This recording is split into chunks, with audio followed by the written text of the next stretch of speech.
Hello coders Python की जो हमने फ्री सीरीज़ लॉन्च की है आज उसका डे 15 है। उम्मीद करता हूँ कि सारे के सारे जो कॉन्सेप्ट्स हमने अपलोड किए हैं वो आप देख रहे हैं, आप सीख रहे हैं। अगर आपको कहीं भी कन्फ्यूजन होती है, कोई टॉपिक सही समझ में नहीं आती है और आपको लगता है कि कोई एक स्पेसिफिक टॉपिक पर जो मेरा एक्सप्लेनेशन है वो सही से अपलोड नहीं हुआ है, कहीं पे ऑडियो इश्यूज़ आ रहे हैं, कहीं पे वीडियो इश्यूज़ आ रहे हैं, स्क्रीन का कुछ इश्यू है, तो आप फीडबैक ज़रूर देते रहिए। जिस तरीके से आप फीडबैक देते रहेंगे मैं उसी तरीके से मुझे भी मालूम होगा कि वीडियो को किस तरीके से इम्प्रोवाइज़ करूँ। अगर फीडबैक नहीं मिलता है तो मैं इसी तरीके से वीडियोज़ बनाते रहूँगा, तो उससे वीडियो में इम्प्रोवाइज़ेशन नहीं होगी। तो उम्मीद करता हूँ कि आप वीडियो में ज़रूर आप कमेंट करते रहेंगे। तो आज जो हम टॉपिक पढ़ने वाले हैं पाइथन लूप्स की, तो मैं कोशिश करूँगा कि ये जो लूप्स का कॉन्सेप्ट है मैं इतनी ईज़िली और आपको आसानी से समझा दूँ कि आपको कोई और वीडियो देखना ना पड़े। क्योंकि आज का जो टॉपिक है लूप्स वो मोस्टली हर इंटरव्यू में पूछा जाता है। अगर आप बिगिनर हो, फ्रेशर्स हो या फिर कोई भी एक कॉलेज स्टूडेंट हो तो लूप का क्वेश्चन तो आता ही आता है। क्योंकि ये इतना इम्पोर्टेंट कॉन्सेप्ट है कि इसके बगैर कोई एप्लीकेशन बन ही नहीं सकती। आप कोई भी सॉफ्टवेयर बनाना चाहते हो, तो बगैर लूप का कोई सॉफ्टवेयर होता ही नहीं है। क्योंकि कहीं न कहीं आपको लूप या कंडीशंस ये तो आपको ऐड करना ही होता है। तो कंडीशन स्टेटमेंट तो हमने पढ़ लिए थे लास्ट वीडियो में और बहुत ही डीपली पढ़े थे। इसी तरीके से ये जो लूप का भी जो टॉपिक होगा वो बहुत ही डीपली हम पढ़ेंगे। हो सकता है इस पर भी 2-3 वीडियो आ जाएँ। ठीक है? तो वीडियो को स्टार्ट करने से पहले आप इस चैनल को ज़रूर सब्सक्राइब कर लीजिएगा। वीडियो को लाइक करते रहिए, वीडियो पर कमेंट करते रहिए। इससे क्या होगा कि चैनल दूसरे स्टूडेंट तक पहुँचेगा। जिस तरीके से आप कमेंट करते रहेंगे, लाइक करते रहेंगे तो यूट्यूब क्या करेगा, इस वीडियो को दूसरे स्टूडेंट तक पहुँचाएगा। अगर इस चैनल पे एंगेजमेंट नहीं आएँगी, तो ये चैनल ग्रो नहीं होगा, राइट? तो अगर आप चाहते हैं कि चैनल ग्रो हो, मैं इस चैनल पर और ज़्यादा प्रोजेक्ट्स अपलोड करूँ, इसी तरीके के जो कोर्सेज़ हैं, जो इंस्टीट्यूट लेवल पे पढ़ाए जाते हैं, वो उस तरीके के कोर्सेज़ आपको फ्री में मिल जाएँ, तो आप चैनल को ग्रो कराइए। किस तरीके से चैनल ग्रो होगा? आप चैनल को सब्सक्राइब करिए, लाइक करते रहिए हर वीडियो को और कमेंट करते रहिएगा, ठीक है? तो आज हम क्या सीखने वाले हैं? आज हम सीखेंगे कि लूप क्या होता है? पाइथन में अगर एक ही तरीके का काम आपको रिपीट कराना हो या फिर कोई चीज़ ऑटोमेशन से करानी हो, तो किस तरीके से करते हैं? इसके इस लूप के कॉन्सेप्ट पे मैंने कुछ प्रोजेक्ट्स भी ऑलरेडी कर दिए हैं ऑटोमेशन के प्रोजेक्ट्स। उम्मीद करता हूँ कि आप प्रोजेक्ट की सीरीज़ को भी देख रहे होंगे, ठीक है? दूसरी चीज़ ये है कि लूप के अंदर 2 चीज़ें होती हैं, फॉर लूप और व्हाइल लूप। अगर आप दूसरी प्रोग्रामिंग लैंग्वेज से आते हैं जैसे सी, जावा तो वहाँ पे 3 तरीके के लूप होते हैं, लेकिन पाइथन में 2 ही लूप हैं, फॉर लूप और व्हाइल लूप। तो इसमें डिफरेंस क्या है? कब फॉर लूप को यूज़ करना है, कब व्हाइल लूप को यूज़ करना है, वो चीज़ें भी हम इस वीडियो में सीखेंगे। इसके अलावा पाइथन के लूप में जैसा कि लिस्ट हो गया, स्ट्रिंग हो गया, नंबर हो गया, ये किस तरीके से काम करेंगे, ठीक है? और इनको किस तरीके से यूज़ किया जाता है लूप के कॉन्सेप्ट के अंदर, सीक्वेंसेस क्या होते हैं, ये सारी चीज़ें भी हम सीखने वाले हैं। इसके अलावा अगर आप कोई लूप लिखते हो, अगर वो लूप इन्फिनाइट चलने लगे, उसको किस तरीके से रोका जाता है, किस तरीके से आपके लूप को हम कंट्रोल कर सकते हैं, वो चीज़ें भी हम सीखेंगे। इसके अलावा जो रियल लाइफ़ एप्लीकेशंस बनती हैं, तो वहाँ पे जो इटरेशन का कॉन्सेप्ट किस तरीके से यूज़ होता है, कौन से टॉपिक को कहाँ पे यूज़ करना पड़ता है, वो चीज़ें भी हम सीखने वाले हैं। तो सबसे पहले हम एक इम्पोर्टेंट टॉपिक पे डिस्कस कर लें कि असल में ये लूप होता क्या है? तो अगर इसका डेफिनेशन अगर आप पढ़ेंगे, तो वो सिंपल चीज़ें इस तरीके से हैं कि पाइथन में जो इटरेशन है, लूप का मतलब होता है कि कोई भी आप सीक्वेंस लिख रहे हो या कंडीशन लिख रहे हो, उसको हम बार-बार एग्ज़ीक्यूट कराना चाहते हैं। उसके ऊपर जो भी कोड लिखा गया है, उसको हम बार-बार एग्ज़ीक्यूट कराना चाहते हैं और कब तक ये कोड को हम एग्ज़ीक्यूट कराएँगे, जब तक वो कंडीशन या सीक्वेंस खत्म ना हो जाए। हो सकता है वो ट्रू पर खत्म हो या फिर फ़ॉल्स पे खत्म हो, 2 भी चीज़ें हो सकती हैं। सिंपल वर्ड में आप इस तरीके से आप 3 चीज़ों को समझ सकते हैं कि लूप का यूज़ हम तब तक करते हैं, जब तक कोई भी एक काम रिपीटेडली करना हो। यानी कोई भी कोड को आप बार-बार आप लिख रहे हो, यानी एक ही कोड को आप बार-बार रन कराना चाहते हो। हो सकता है कि ये कोई कंडीशन पे भी लिखा गया हो या फिर विथआउट कंडीशन के भी लिखा जा सकता है। ज़रूरी नहीं है कि आप लूप में कंडीशन ही लिखो, बगैर कंडीशंस के भी लूप होते हैं। जभी भी आप लूप को लिखना चाहते हो, तो फंडामेंटली अगर आप फाउंडेशन लेवल पे देखेंगे, तो लूप 2 ही तरीके से लिखे जाते हैं। एक होता है काउंटर कंट्रोल लूप और दूसरी चीज़ होती है event control loop. Counter control loop का मतलब ये होता है कि आपने कोई लूप लिखा और उस लूप के अंदर जो आपके इटरेशंस है, यानी कि कितने स्टेप्स में आपका जो लूप होगा वो एंड होगा। काउंटर कंट्रोल लूप का मीनिंग यही होता है whenever you right any particular loop, जो भी आप लूप को लिख रहे हो, उस लूप के अंदर कितने स्टेप्स आएँगे। 10 स्टेप में वो लूप खत्म होगा, 5 स्टेप्स में लूप खत्म होगा। जैसा कि अगर आपने एक सुपर मारियो गेम बना दिया, ठीक है? आपको मालूम होगा ये एक फेमस गेम है, ठीक है? इसके अंदर आपने ऐड कर दिए कुछ 10 कंडीशंस, यानी 10 लेवल्स आपने ऐड कर दिए, ठीक है? अगर आपने 10 लेवल्स ऐड कर दिए तो ये जो गेम होगा वो 10 लेवल्स पे ही यानी कि ये कंप्लीट हो जाएगा या 15 लेवल्स पे अगर का यानी कि फिक्स्ड है। इटरेशन यहाँ पे जो होंगे वो आपके फिक्स हो जाएँगे। तो इस तरीके के कोड को आप बोलेंगे काउंटर कंट्रोल लूप। अगर आप इस तरीके का कोड लिखते हैं लूप के अंदर तो उसको बोलेंगे हम काउंटर कंट्रोल लूप। यानी कि आपके जो इटरेशंस हैं, आपके जो स्टेप्स हैं, वो फिक्स्ड हैं। 10 है, 20 है, 30 है यानी कि उन्हीं इटरेशंस पर आपका लूप चलेगा, उतने ही स्टेप्स आप कंप्लीट करेंगे। जैसा कि एग्ज़ाम्पल मैं आपको बताऊँ कि आपने एक एप्लीकेशन बनाई, उसके अंदर एक लॉगिन फीचर है और लॉगिन आप किस तरीके से करा रहे हो, एक पर्सन को मोबाइल नंबर एंटर करना है, उसके बाद ओटीपी आएगा और ओटीपी की जो रिट्राई लिमिट है, वो फिक्स है, यानी कि 5 बार ही आप ओटीपी देंगे। उसके बाद आप बोल देंगे कि भई, अगर आपने रॉन्ग चीज़ें एंटर की हैं, तो अब आप क्या करो आप नेक्स्ट डे ट्राई करो आप। लॉगिन जो है वो आपका ब्लॉक्ड हो जाएगा, आप फिर नेक्स्ट डे ट्राई करो। यानी कि जो लिमिट है ये, वो आपने फिक्स कर दी है 5 ही बार। तो इस तरीके की चीज़ों को हम बोलेंगे काउंटर कंट्रोल लूप। एक और चीज़ मैं आपको बताता हूँ, जो यूट्यूब का जो ऐड चलते हैं, जभी भी आप यूट्यूब वीडियो ओपन करोगे, आप तो वहाँ पे अभी तो हमारे वीडियोज़ पर तो ऐड नहीं आएँगे क्योंकि अभी तो चैनल मोनेटाइज़ ही नहीं हुआ है, ठीक है? तो यहाँ पे क्या होगा कि जब आप ऐड रन कर रहे हो, तो वहाँ पे एक एक काउंटडाउन आता है, यानी कि 5 सेकंड के बाद ही आप स्किप कर सकते हो, 10 सेकंड्स के बाद ही स्किप कर सकते हो। यानी कि जो सेकंड्स वो चल रहे हैं, यानी कि वो फिक्स्ड हैं। 5 सेकंड हो, 10 सेकंड हो, वो फिक्स्ड हैं। इसका मतलब है कि वो काउंटर कंट्रोल लूप है। काउंटर कंट्रोल लूप में जो आपके इटरेशंस होते हैं, जो आपके स्टेप्स होते हैं, काउंटडाउन टाइम जो होता है, वो फिक्स्ड होता है। इसी तरीके से एक फ़िटनेस ऐप आपने बनाई, उसके अंदर आप एक फीचर ऐड कर दिया जैसा कि बहुत सारे लोग स्टेप्स चलते हैं, यानी कि 10,000 स्टेप्स का आज मेरा टारगेट है। तो वो जो आपको मैसेज आएगा कांग्रेचुलेशन आज का जो आपका टारगेट था 10,000 स्टेप्स का वो कंप्लीट हो गया। तो ये कब आएगा मैसेज जब आपने 10,000 स्टेप्स कंप्लीट कर दिए। तो यानी कि ये चीज़ें फिक्स्ड है। तो जभी भी आप ऐसे तरीके के लूप लिखते हो, वहाँ पे इटरेशन आपके फिक्स्ड होते हैं, तो उसको हम क्या बोलेंगे काउंटर कंट्रोल लूप। उम्मीद करता हूँ आपको चीज़ें समझ में आ रही होगी। कोई चीज़ समझ में नहीं आ रही तो ज़रूर कमेंट कीजिएगा। दूसरी चीज़ होती है event control loop. Event control loop का मतलब क्या होता है? कि इवेंट कंट्रोल लूप का मतलब ये होता है, ये इसका अपोज़िट होता है कि आपने कोई लूप लिखा और उसके अंदर जो आप कोड लिख रहे हो, वो जो स्टेप्स हैं, वो जो इटरेशन हैं, वो फिक्स्ड नहीं हैं। एग्ज़ाम्पल जैसा कि आपने एक गेम बना दिया, ठीक है? यहाँ पे समथिंग स्नेक गेम ले लेते हैं। तो अब यहाँ पे देखिए ये जो स्नेक गेम होता है, तो इस स्नेक गेम के अंदर अब जैसा ही ये जो स्नेक होगा उसके टेल को हिट करेगा, हो सकता है कि वो 1 सेकंड पे हिट कर दे, 10 सेकंड पे हिट कर दे, 20 सेकंड पे हिट कर दे, 30 सेकंड पे हिट कर दे, इट डज़न्ट मैटर, राइट? तो जैसा ही उसने हिट कर दिया ऑटोमैटिकली वहाँ पे क्या होगा उसका गेम स्टॉप हो जाएगा। इसी तरीके से कुछ कार रेसिंग गेम होते हैं, राइट? तो अब ये देखिए कि ये जो कार चल रही है, अगर इस कार ने, ठीक है, इस कार ने कोई और कार को हिट कर दिया, ठीक है, या फिर वो राइट में कहीं बैरियर पे जाके एंड हो गई, टकरा गई, लेफ्ट में कहीं पे जाके गाड़ी ठोक दिया, तो वहाँ पे क्या हो जाएगा गेम एंड आपका एक मैसेज आ जाएगा, राइट? तो इसका मतलब है कि यहाँ पे जो एंड है वो फिक्स नहीं है, कि ये 1 सेकंड पे भी हो सकता है कि आपका जो लूप है खत्म हो जाए, 10 सेकंड्स पे भी खत्म हो जाए, 1 मिनट पे भी खत्म हो जाए। आपको समझ में आ रहा है, राइट? अगर कुछ चीज़ें समझ में नहीं आ रही है, तो कमेंट ज़रूर कीजिएगा। समझ में भी आ रहा है, आपको वीडियो अच्छा दिख रहा है, तो आप एप्रिशिएट कीजिए। तो इवेंट कंट्रोल लूप का मतलब यही होता है कि आपने जो कोड लिखा लूप के अंदर, उसके जो इटरेशंस है, उसके जो स्टेप्स हैं, वो फिक्स नहीं होते हैं। वो कोई एक एक्शन होता है, जभी भी आपके कोड के अंदर आप एक एक्शन लिखोगे, जब वो एक्शन ट्रिगर्ड हो जाएगा, तो जब क्या होगा आपका कोड बंद हो जाएगा, यानी एग्ज़ीक्यूशन फिनिश हो जाती है। जैसा कि अगर आप एक ऑनलाइन एग्ज़ाम लिख रहे हो, तो जैसे अगर आप समझिए कि आपके पास 10 क्वेश्चन है, लेकिन आपने सेकंड क्वेश्चन पे सबमिट बटन दबा दिया। आउट ऑफ 10 आपने सिर्फ 2 ही क्वेश्चंस लिखे, आपने 8 के 8 क्वेश्चंस नहीं लिखे थे, जो रिमेनिंग 8 क्वेश्चंस थे आपने सबमिट बटन दबा दिया, एग्ज़ाम फिनिश खत्म हो गया, राइट? एटीएम मशीन थी जो ट्रांज़ैक्शन प्रोसेस है, ठीक है? जैसे कि आपको सिर्फ विथड्रॉ कराना है, ऐसा नहीं है कि आपको विथड्रॉ भी कराना है, डिपॉज़िट भी कराना है, सारी चीज़ें आप करें, कोई एक चीज़ करा दी खत्म हो गया। चैट एप्लीकेशंस होती हैं, ठीक है? इस तरीके के रेसिंग गेम्स होते हैं। तो इन चीज़ों में क्या होता है, आप क्या करते हैं, इवेंट कंट्रोल का जो लूप होता है, उसको आप यूज़ करते हैं। Clear guys? नेक्स्ट टॉपिक पर बात करेंगे वो है कि पाइथन में जब हम लूप्स का कॉन्सेप्ट को यूज़ कर रहे हैं, तो हम किस तरीके से लूप्स को लिखेंगे। तो हमारे पास 2 लूप्स हैं, फॉर लूप है हमारे पास और हमारे पास नेक्स्ट चीज़ जो है वो है व्हाइल लूप। पहले हम फॉर लूप के बारे में पढ़ेंगे, उसके बाद हम पढ़ेंगे व्हाइल लूप के बारे में, ठीक है?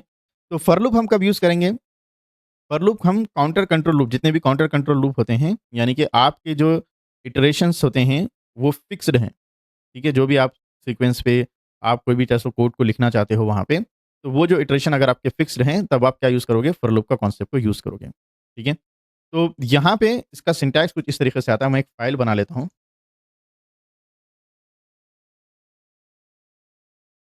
जो लास्ट फ़ाइल थी हमारी फ़ाइल नंबर 8 थी, हमारी फ़ाइल नंबर 9।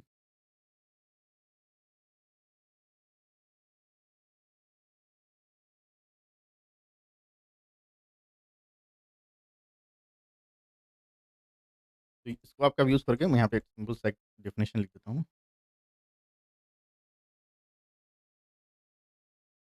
यानी कोई भी एक जो आपका सीक्वेंस है, आप उसके ऊपर आप इटरेशंस को ऐड कर रहे हो।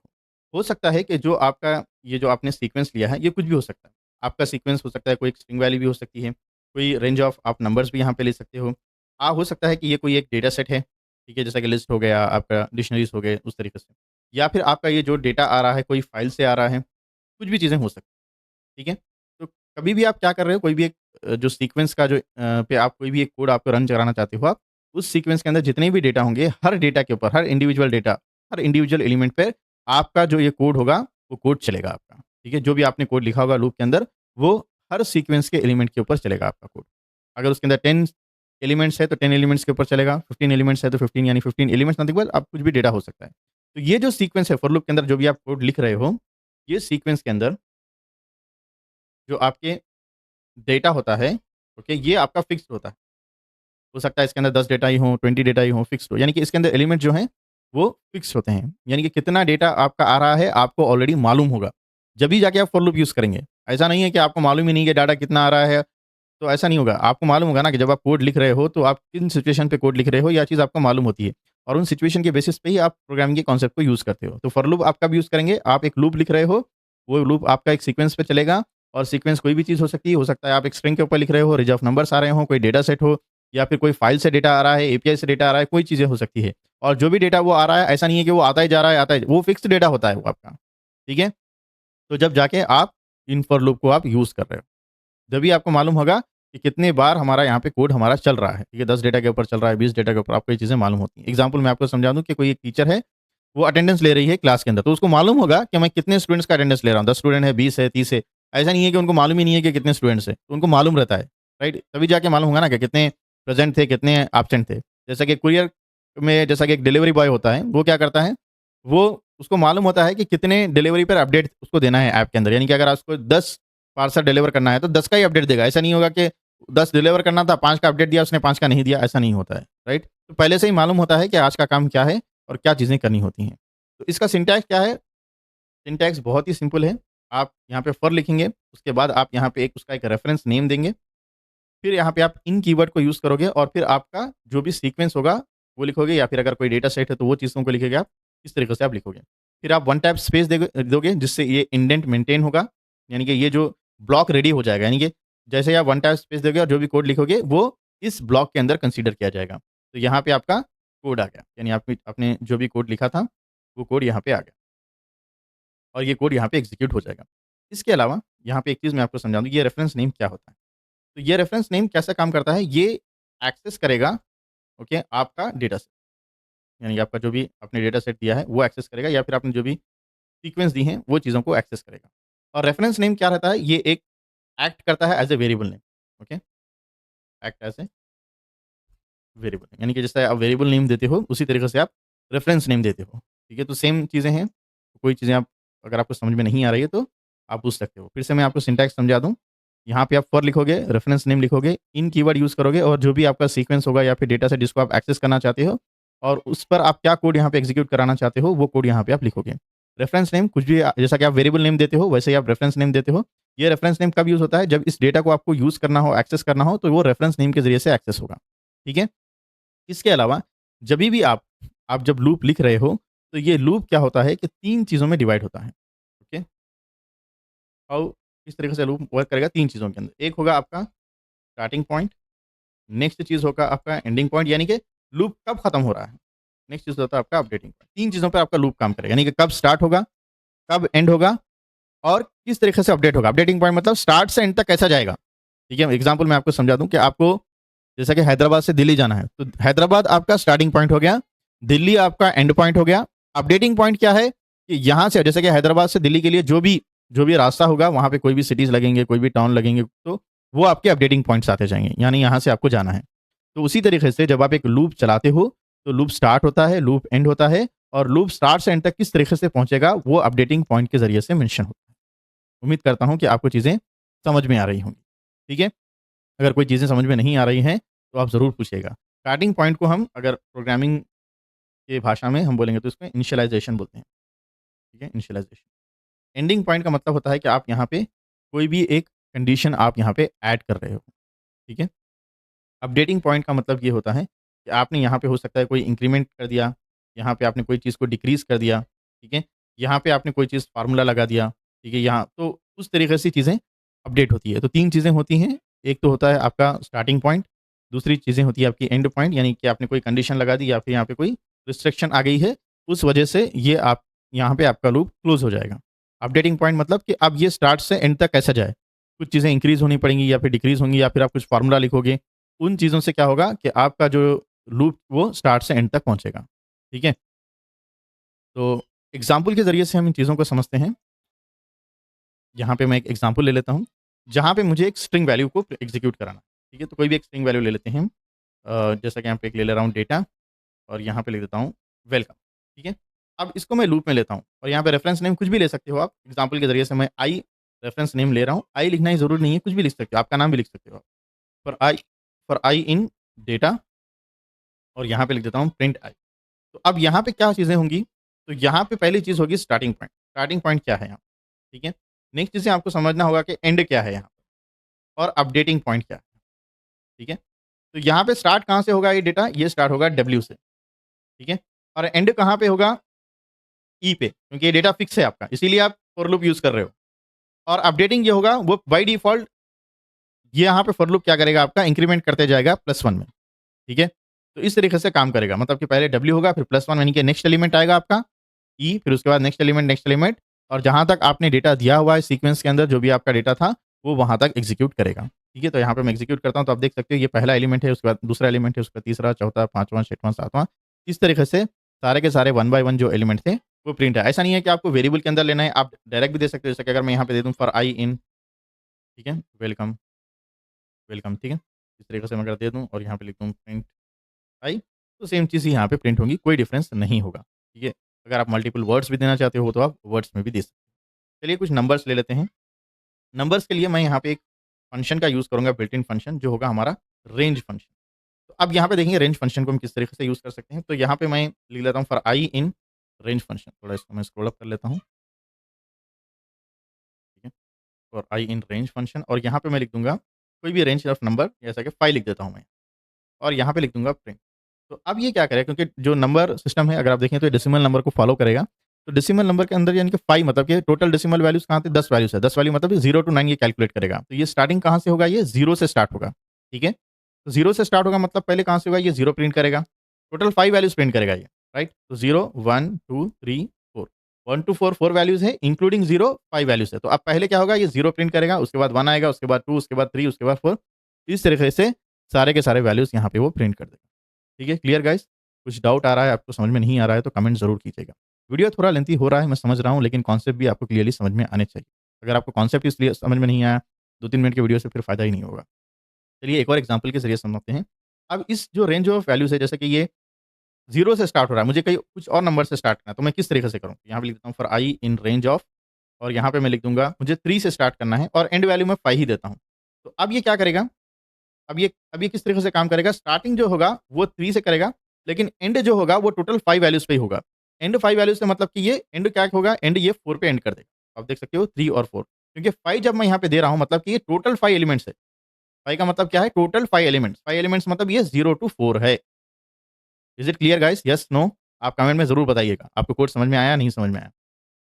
नेक्स्ट इज़ अब मैं यहाँ पे चाहता हूँ इसी कोड को मैं अगर मैं यहाँ पे कुछ चेंज कर दूँ, यानी कि अगर मुझे 1 से 10 तक प्रिंट कराना है, तो मैं किस तरीके से प्रिंट कराऊँगा? 1 से 10 तक प्रिंट कराना है, यानी 1, 2, 3, 4, 5, 6, 7, 8, 9 वीडियो को पॉज़ कीजिए और मुझे कमेंट में कोड लिखकर बताइए। ठीक है? अभी मैं कोड लिख रहा हूँ। आपको लिखना है for i in range of starting value 1 है, क्योंकि 10 तक प्रिंट कराना है, तो मुझे क्या लिखना पड़ेगा 11 जब आप 11 एलिमेंट्स लिखेंगे, तो मतलब 1 टू 10 10 एलिमेंट्स हो गए, इंक्लूडिंग 0 आपका 11वाँ नंबर हो गया। ठीक है? तो यहाँ पे लिख देता हूँ प्रिंट आई, तो आप देख सकते हो कि 1 टू 10 वैल्यूज़ आपके प्रिंट हो रहे हैं। अब ये तो वैल्यूज़ आपके 1 बाय 1 प्रिंट हो रहे हैं, जो इंक्रीमेंट हो रहा है वो +1 हो रहा है। क्या मैं इसको इसके अंदर कोई डिफरेंस पॉइंट ऐड कर सकता हूँ? हाँ, आप ऐड कर सकते हो। एग्ज़ाम्पल, अब ये तो इंक्रीमेंट और ये फर्स्ट वैल्यू स्टार्ट और एंडिंग आ रही थी। अब यहाँ पे मैं क्या करूँगा कि अपडेटिंग जो पॉइंट है उसको मैं चेंज कर दूँगा। यानी कि इसके अंदर मैं डिफरेंस पॉइंट को ऐड कर दूँगा। यानी और एक वैल्यू मैं यहाँ पे लिखता हूँ कॉमा और मैं यहाँ पे 3 लिख दिया। तो अब इसका मतलब क्या होगा कि ये जो मेरा स्टार्ट पॉइंट होगा वो 1 पे होगा और ये जो मेरा एंड होगा वो 10 पे होगा। लेकिन इसका जो अपडेटिंग पॉइंट होगा, ठीक है? अपडेटिंग पॉइंट होगा वो +3 होगा। +3 मतलब कि 1 के बाद 1 + 3 4 आएगा, ठीक है? 4 के बाद 4 + 3 7 आ जाएगा और 7 + 3 10। इस तरीके से आपका कोड चलेगा। उम्मीद करता हूँ कि आपको कोड समझ में आ रहा होगा, ठीक है? अगर इसी तरीके से मैं एक और एक कोड लिखता हूँ for i in range of 5 to मुझे 31 तक प्रिंट कराना है और ब्रैकेट और यहाँ पे डिफरेंस पॉइंट मैंने 5 लिख दिया। तो अब यहाँ पे मुझे आप वीडियो को पॉज़ कीजिए और इसका आउटपुट बताइए मुझे कमेंट में। तो यहाँ पे स्टार्ट क्या होगा? स्टार्ट होगा 5 से और एंड कहाँ पे होगा? एंड होगा यहाँ पे 30 पे और डिफरेंस पॉइंट क्या आ जाएँगे, अपडेटिंग पॉइंट जो होंगे वो मेरे +5 आएँगे। यानी जो 5 होगा, 5 के बाद क्या आएगा +5 10 हो जाएगा, 10 + 5 15 हो जाएगा, 15 + 5 20, 20 फिर +25, 25 + 5 30। इस तरीके से आपका कोड यहाँ पे चलेगा, ठीक है? एक और कोड हम लिखते हैं, write a program to print the square of the given number. जो भी आपने जो रेंज दिया है, जैसा कि अगर आप रेंज दे दें 1 टू 10 तक के जो नंबर्स हैं, इसका मुझे स्क्वायर निकाल के दीजिए आप, square of the given number. तो आप इसको किस तरीके से आप लिखोगे आप? तो यहाँ पे हम लिख देते हैं for i in range of 1 to 11। तो इन नंबर्स का आपको जो आउटपुट है आपका स्क्वायर प्रिंट कराना है। तो मतलब कि जो आपकी वैल्यू आ जाएगी, वो इंटू सेम नंबर तभी जाके स्क्वायर निकलेगा ना। 2 इंटू 2, 3 इंटू 3, 4 इंटू 4 इस तरीके से। तो आप इसको प्रिंट किस तरीके से करा सकते हो? आपको कोई भी स्टेटमेंट लिखना है तो आप इस तरीके से लिख सकते हो। यानी कि यहाँ पे मैं लिख देता हूँ square of the given number, जो भी आपका गिवन नंबर होगा, यानी कि आई आपका गिवन नंबर है। तो इसको मैं अभी फिर से प्रिंट करा देता हूँ। तो आप देख सकते हो square of the given number 1, 2, 3, 4 इस तरीके से आपका आएगा। उसके बाद मुझे क्या करना है? रिज़ल्ट प्रिंट कराना है। तो मैं यहाँ पे लिखता हूँ आई, ठीक है, इज़ यानी अब इसका रिज़ल्ट आएगा, यानी कि रिज़ल्ट दैट्स इट। तो अब यहाँ पे प्रिंट हो रहा है कि जो भी आपने दिया है, स्क्वायर ऑफ द 1 का 1 है, 2 का 4 है, 3 का 9 है, इस तरीके से। सेम चीज़ हम करते हैं cube of the given number. तो cube of the given number किस तरीके से लेंगे? सेम चीज़ आप वीडियो को पॉज़ कीजिए और मुझे कोड कमेंट में लिख के बता दीजिए, ताकि मुझे भी मालूम हो कि जो जब आप वीडियो को देख रहे हैं, तो वीडियो आपको समझ में आ रहा है। आप एक चीज़ कीजिए कि वीडियो को देखते हुए आप कोड लिखिए, उस तरीके से अगर आप प्रैक्टिस करते हैं, तो आपको और चीज़ें क्लियर हो जाएँगी। ऐसा ना करिए कि आप सोते हुए हैं, आप वीडियो देख रहे हैं, सोते-सोते वीडियो देखेंगे तो आपको नींद लग जाती है, ठीक है? तो ऐसा मत करिए, लैपटॉप पे ही ज़्यादा वीडियो देखिएगा, ताकि आप प्रैक्टिस भी सेम टाइम पे कर सकें। तो सेम चीज़ मैं इस कोड को ही कॉपी कर लेता हूँ और थोड़ा यहाँ पे स्क्रॉल कर लेता हूँ मैं और यहाँ पे आपको क्या लिखना है? फ़ॉर्मूला को और एक बार मल्टीप्लाई करना है, मतलब कि 2 इंटू 2 इंटू 2 इस तरीके से, यानी कि 3 बार प्रिंट होगा। Cube of the given number खत्म, दैट्स इट। तो अब यहाँ पे क्यूब प्रिंट हो गया, 1 का 1, 2 का 8, 3 का 27 इस तरीके के सारे जो क्यूब वैल्यूज़ थे वो प्रिंट हो रहे हैं यहाँ। उम्मीद करता हूँ कि आपको चीज़ें समझ में आ रही हैं। ठीक है, एक और चीज़ हम प्रोग्राम कर सकते हैं एग्ज़ाम्पल, ये एग्ज़ाम्पल्स मैं इसलिए आपको दे रहा हूँ, ताकि आपको जो फॉर लूप लिखने का जो तरीका है, वो आपको आसानी से समझ में आ जाए। ठीक है, अब तक हमने कंडीशन नहीं लिखी थी, तो इस एग्ज़ाम्पल में हम कंडीशन लिखेंगे, ठीक है, यानी कि इफ एल्स, ठीक है? इफ एल्स को किस तरीके से और एक हम प्रोग्राम ले लेंगे एग्ज़ाम्पल प्रोग्राम, वो होगा हमारा ऑड और इवन नंबर चेक करने के लिए। यानी कोई भी जो आपका नंबर आ रहा है, ओके, वो ऑड नंबर है या फिर इवन नंबर। तो हम सेम चीज़ ले लेंगे, यहाँ पे for i in range of कोई भी रेंज ऑफ वैल्यू ले लेंगे 1 टू 11 और यहाँ तक जो भी वैल्यूज़ आ रहे हैं मुझे चेक करना है, ठीक है? तो आप किस तरीके से आप चेक करोगे, आप यहाँ पे आपको कंडीशन ऐड करनी होगी, ठीक है? यहाँ पे मैं कंडीशन ऐड कर दूँगा कि ये जो भी नंबर है, अगर वो 2 से डिवाइड हो रहा है और रिमाइंडर 0 हो रहा है, यानी कि सारी बराबर आपका डिवाइड हो गया, रिमाइंडर 0 हो गया। तो यहाँ पे अगर मैं कुछ भी प्रिंट करा देता हूँ, समझिए कि ये मैंने ट्रू प्रिंट करा दिया। तो अब ये क्या होगा कि ये इतने बार प्रिंट कर रहा है, ट्रू, ट्रू, ट्रू, यानी कि 5 वैल्यूज़ हैं, 5 मर्तबा इसने ट्रू प्रिंट किया था, यानी कि 5 वैल्यूज़ थे जिसने 2 से वो डिवाइड हुए, रिमाइंडर कुछ बचा नहीं, वो 0 हो गया। अगर मैं इन वैल्यूज़ को चेक करना चाहता हूँ, तो आप इस तरीके से आई लिख सकते हो। तो आप यहाँ पे देख सकते हो 2, 4, 6, 8, 10 ये सारे के सारे वैल्यूज़ जो है इवन नंबर। तो इसी को मैं कोड को मैं कन्वर्ट कर लूँगा मैं। तो यहाँ पे क्या लिखता हूँ, इंस्टेड ऑफ ट्रू मैं यहाँ पे लिख दूँगा अगर ये जो वैल्यूज़ आते हैं ये, ठीक है? तो ये अगर ट्रू हैं, तो यहाँ पे मैं लिख दूँगा, इंस्टेड ऑफ ट्रू ये लिख दूँगा, ये इवन नंबर फॉर्म, ठीक है? अगर ये डिवाइड नहीं होता है, तो यहाँ पे मैं लिख दूँगा एल्स, ठीक है? या तो आप एल्स इफ भी लिख के और स्पेसिफिक कंडीशन भी जा सकते हैं, अगर किसी ने कुछ और वैल्यूज़ ऐड हो गई, तो उसके उस तरीके से भी आप ऐड कर सकते हो। बेटर है आप एल्स इफ लिख दो और यहाँ पे लिख दो कि नॉट इक्वल्स टू 0, मतलब कि अगर 0 रिमाइंडर नहीं आता है तो आप क्या करोगे, आप सिंपली यहाँ पे लिख दोगे कि ये जो हमारी अ, वैल्यू थी, ये असल में क्या हो गया, ये आपका अ, ऑड नंबर ऑड नंबर इस तरीके से आप लिख सकते हैं। तो जैसे मैं इसको प्रिंट करूँगा तो आप यहाँ पे बता देगा कि 1 जो था वो ऑड में आ रहा था, 2 जो था वो इवन में आ रहा था, 3 जो था फिर वो फिर से वो ऑड में आ गया। इस तरीके से यहाँ पे प्रॉपर रिज़ल्ट आ चुका है, ठीक है?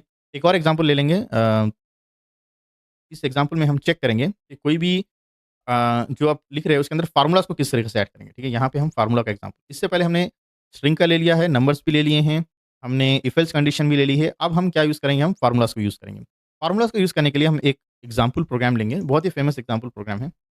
Write a program to print the multiplication table of the given number, ठीक है? ये बहुत ही बेसिक प्रोग्राम है।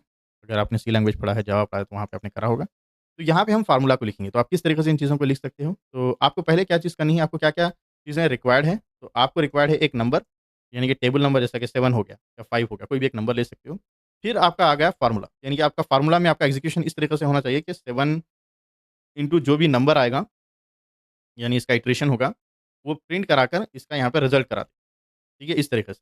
तो ये जो नंबर होंगे ये इटरेशन के ज़रिए से हम लेंगे यानी कि 1 टू 10 यानी कि 7 वन्स इक्वल्स टू यहाँ पे रिज़ल्ट आ जाएगा 7 इस तरीके ये जो मेरा रिज़ल्ट होगा वो 7 होगा यानी कि 7 तो इस तरीके से हम चीज़ों को लिखेंगे। तो सबसे पहले एक हम यहाँ पे एक वेरिएबल ले लेते हैं नंबर इक्वल्स टू 7 ठीक है? आप कोई और नंबर भी दे सकते हो। आप यहाँ पे एक इनपुट फंक्शन भी चला सकते हो आप, ठीक है? तो यहाँ पे लिख देते हैं for i in range of मुझे कहाँ से कहाँ तक चलाना है 1 टू 10 तक मुझे इटरेशंस चलाने हैं।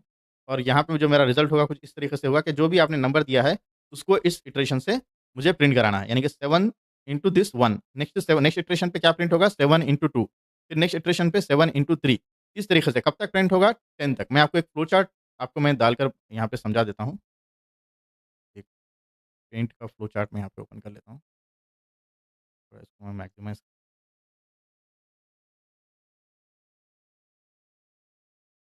तो आप क्या कर रहे हो यहाँ पे आपका एक नंबर आ रहा है, ठीक है? तो ये आपका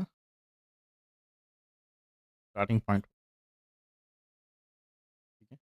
तो आप यहाँ से क्या कर रहे थे, आप स्टार्ट कर रहे थे, ओके? और जैसे ही आपने यहाँ से स्टार्ट किया, ठीक है? तो आपने जैसे यहाँ पे स्टार्ट किया, तो अब यहाँ पे क्या होगी, आपकी कंडीशन चेक हो जाएगी। यानी जो भी आपने दी है कंडीशन, वो कंडीशन यहाँ पे चेक होगी। ये चीज़ आपको सिर्फ़ समझने के लिए अप्रोच है, कि आपने जो भी कंडीशन दी थी, वो कंडीशन यहाँ पे चेक हो जाएगी।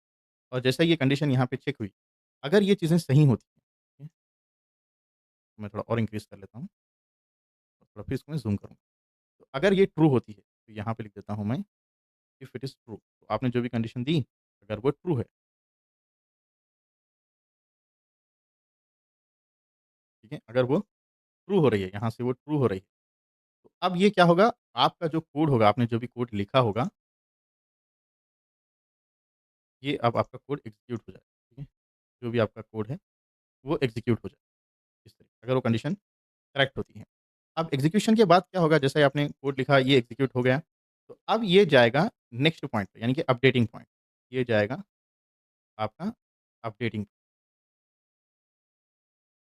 यानी अब ये जो वैल्यूज़ होंगी, ये अपडेट होंगी, ठीक है? और जैसे ही ये वैल्यूज़ अपडेट हो गई, तो अब ये क्या होगा, ये जो प्रोसेस होगा, ये रिपीट होते जाएगा। यानी कि फिर से यानी वैल्यू अपडेट हुई, फिर उस वैल्यू पर फिर कंडीशन चेक होंगी। फिर से कंडीशन चेक हुई, फिर से कोड एग्ज़ीक्यूट हुआ, फिर से डेटा अपडेट हुआ, ठीक है? यानी कि ये जो इटरेशंस थे आपके, यानी कि आपने जो भी कैलकुलेशंस लिखी थी, पहले आएगा 7 इंटू 1 ठीक है? 7 इंटू 1 पे आएगा आपका और 7 इंटू 1 पे आपने जो भी कोड लिखा था, वो कोड आपका एग्ज़ीक्यूट हो जाएगा, ठीक है? फिर 7 इंटू 2 का एग्ज़ीक्यूट होगा, 3 का एग्ज़ीक्यूट होगा, कब तक आपने लिखा था, जब तक आपका ये कोड एग्ज़ीक्यूट होते जाएगा। और जैसे ही आपने यहाँ पे एंड यानी कि अगर ये कंडीशन जो भी है आपकी फ़ॉल्स हो गई, ठीक है? यहाँ पे मैं लिख देता हूँ कि जैसे यहाँ पे कोई चीज़ फ़ॉल्स हो जाती है, यानी आपकी कंडीशन जो है, ये अगर फ़ॉल्स हो जाती है, तो वहाँ पे आपका कोड क्या हो जाएगा, वहाँ पे एंड हो जाएगा। यानी कि आपका जो प्रोग्राम होगा, वो यहाँ पे आके रुक जाएगा। इस तरीके से आपका फ्लो चार्ट चलता है। आपका जो लूप है, वो इस तरीके से चलता है। यानी कि हमने वैल्यूज़ यहाँ पे दे दी हैं। पहले हम जैसा कि हमने वैल्यूज़ क्या दी यहाँ पे, वैल्यूज़ हमने दी 1 से 10 तक, ठीक है? 1 टू 10 तो ये 1 से 10 तक ये चलते जाएगा। जैसा ही यहाँ पे आ गया, कि 10 के बाद 11 आ गया, तो यहाँ पे कंडीशन फ़ॉल्स हो गई और वहाँ पे आपका जो मल्टिप्लिकेशन टेबल होगा, उसके बाद नहीं जाएगा, ठीक है? तो इसी तरीके से काम करता है। पहले 7 इंटू 1 7 इंटू 2 क्योंकि लास्ट वैल्यू 10 है, 10 तक ही एग्ज़ीक्यूट होगा। तो यहाँ पे मैं लिखता हूँ प्रिंट, ठीक है? तो इसको किस तरीके से हम लिखेंगे, ये अगर एग्ज़ीक्यूशन में लिखना है मुझे, तो स्टेटमेंट किस तरीके से आएगी? पहला जो होगा हमारा 7 आएगा। 7 मतलब कि यहाँ पे क्या होना है, यहाँ पे नंबर आना है आपका, इस तरीके से 7 वन्स आर 7, ठीक है? फिर 7 टू 14 इस तरीके से। तो 7 का मतलब क्या है? ये नंबर वेरिएबल, वेरिएबल नंबर के ज़रिए से आएगा, ठीक है? नेक्स्ट चीज़ क्या आ जाएगी फिर हमारी, उसके बाद 1 प्रिंट कराना है हमें।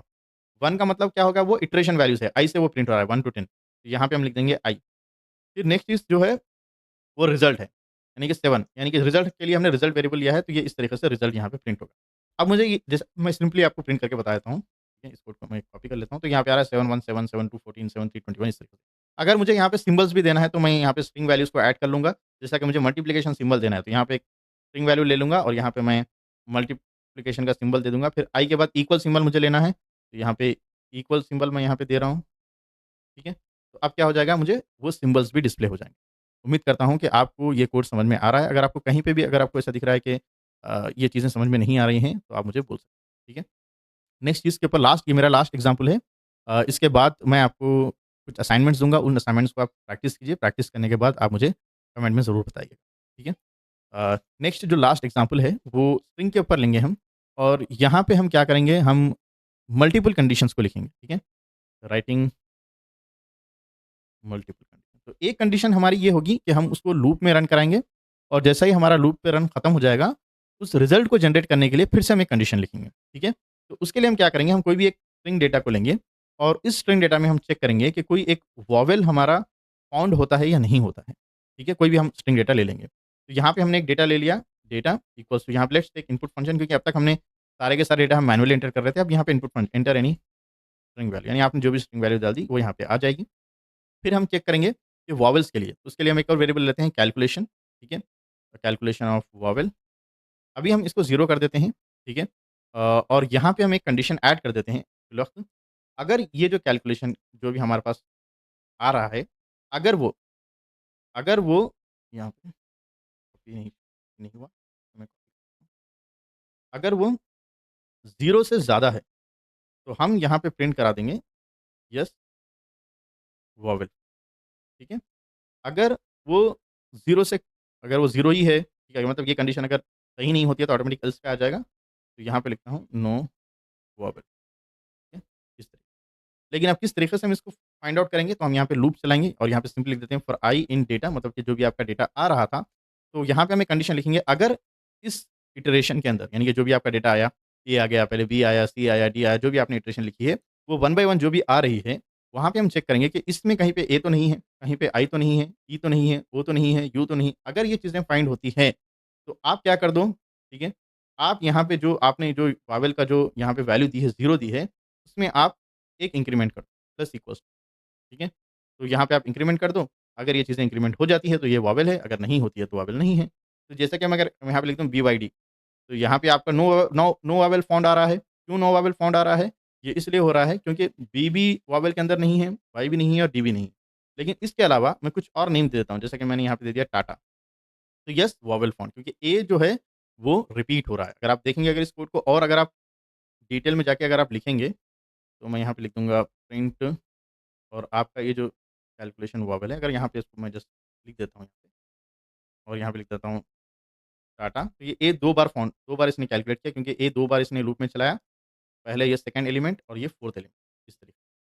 तो इस तरीके से आप लूप को समझ सकते हैं। अगर आपको लूप समझ में आ गया, कौन से फॉर लूप किस तरीके से लिखते हैं, तो वीडियो को ज़रूर लाइक कीजिएगा, दूसरों तक शेयर कीजिएगा और कुछ असाइनमेंट्स हैं आपके लिए, यहाँ पे इसको आप स्क्रीनशॉट भी ले सकते हो।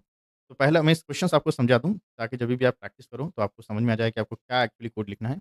पहला जो क्वेश्चन है, वो आपको क्या करना है, आपको एक लूप लिखना है, उसके अंदर आपको एक स्ट्रिंग वैल्यूज़ को आपको इटरेट करना है और आपको रिज़ल्ट में क्या करना है, उस स्ट्रिंग वैल्यूज़ को रिवर्स में प्रिंट करना है। ठीक है? तो ये आप लूप के ज़रिए से। दूसरा क्वेश्चन ये है कि आपके पास जो भी स्ट्रिंग वैल्यू आ रही है, उसके सारे के सारे लेटर्स को आप कैपिटल एबीसीडी में आप कन्वर्ट, ठीक है?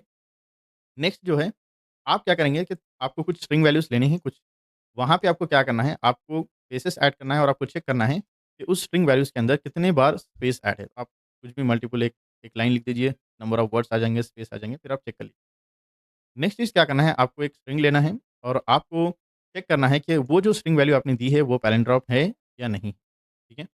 एक और है नंबर्स के ऊपर है कि आपको कोई भी एक नंबर एंटर करना है और आपको जैसा कि आपने लिख दिया 1234 तो इसके अंदर कितने नंबर आ गए? तो इसके अंदर 4 नंबर्स आ गए। आपने एक नंबर लिखा 98 तो इसके अंदर कितने नंबर है? तो इसके अंदर 2 नंबर यानी 9 और 8 राइट? एक और आपके लिए एग्ज़ाम्पल कोड है कि आपको क्या करना है, आपको कोई भी एक नंबर एंटर करना है और आपको आउटपुट एग्ज़ीक्यूट कराना है, सम ऑफ द डिजिट्स। यानी कि अगर आपने 1, 2, 3, 4 आपने एक नंबर एंटर करा, तो इसका इसका सम कितना होगा? 1 + 2 + 3 + 4 यानी कि 10 हो जाएगा। आपने 98 एंटर किया, तो इसका सम कितना हो जाएगा? 17 इस तरीके से, ठीक है? तो ये आप असाइनमेंट कीजिए, यहाँ पे आप स्क्रीनशॉट ले सकते हो। आप स्क्रीनशॉट लेकर अगर आपको कोई जो क्वेश्चन है, अगर आपको समझ में नहीं आ रहा है, तो आप कमेंट में पूछ सकते हो। ये सारे के सारे प्रोग्राम्स करिए आप, ताकि आपको समझ में आ जाए कि लूप को किस तरीके से लिखते हैं। तो आज की वीडियो में इतना ही। नेक्स्ट वीडियो में हम पढ़ेंगे व्हाइल लूप के बारे में। ओके गाइज़, तो दैट्स इट फॉर टुडे।